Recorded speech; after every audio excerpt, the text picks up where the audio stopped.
I was so surprised that this goes on in the world, this political strategist traveling to foreign lands and heading up campaigns. Was this shocking to you? I wouldn't say shocking. I was surprised, but I was not shocked. Was not shocked. It's a job. It's a job. Outsourcing has never been a problem. It's politics have always been there. Big business wants to win, and they'll just hire anybody who they think can get the job done. They don't care what side they're on. Just come and make it so that I win, and then go about your business. So I was not shocked at all. Were you aware of this? Kind of, yeah. Really? Yeah, I've been down the road before in the cinematic world about this stuff. I knew some about it. They're like intellectual mercenaries. They go, they go wherever the job takes them. They don't care what, like a mercenary doesn't care what foreign leader they're killing or getting back from being kidnapped or whatever. That's that's their job. That's what they do. So much of what happens in this film and in politics is outrageous and just over the top but real. Yeah. Like, is that did any of that, like, you think like Scare this, me? or was this too much? No, it's never too much. I mean, it's frightening knowledge. It's frightening that adults behave that way. It's frightening that adults are not affected, that some adults are not affected by the consequences of destroying others' lives for the sole purpose of the win. But that exists in every big business, banking, tobacco, soda. I mean, there's people like these people in every big business. They're not talked about. They're the sort of seedy underbelly of things, but that exists everywhere. Anything that has a public image attached to it will fight vigorously in order to sell and execute the image that they want. I feel like a career in entertainment also maybe kind of prepares you for the reality of Public this. display and idiots.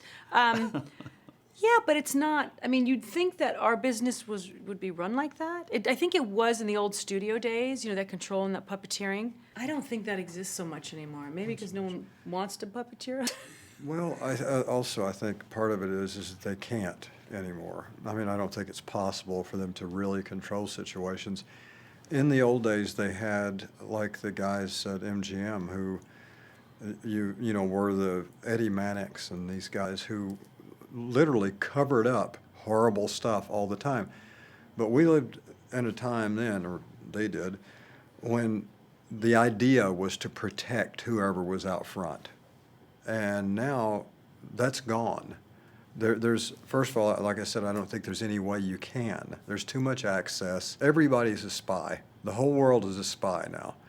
And there's no way you can get by with it. So I think it's a futile effort, anytime you try to, keep that away. But, like Sandy said, we're in the entertainment business. As much as people want to glorify it, it's really a lot milder than people might think it is. I mean, sure, it's a pain in the neck when you go to the dentist and have a, cheek full of Novocaine and the guys take your picture on the sidewalk. But you know what? At the end of the day, what happened? Right.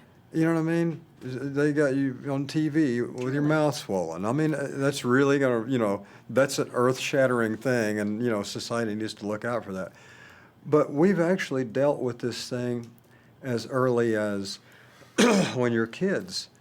I mean, there are a beauty pageant, for instance. There's stuff that goes on behind the scene, whatever it is, the student council. We're just, people are, by nature, want people to help them get ahead, and there are people who want to be back there pushing their kid, their candidate, their actor, whatever it is, It just happens that in the political world and in the corporate world, it's dangerous.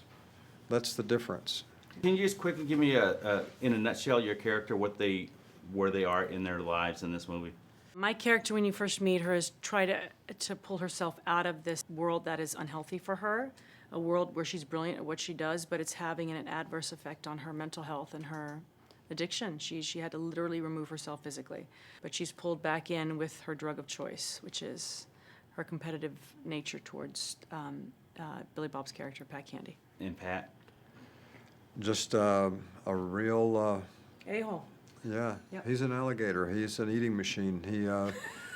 He loves to It's a man who loves to play this game. He wants to win, and he wants to be God. And I think at this stage in his life, he's at the same stage he was 20 years ago.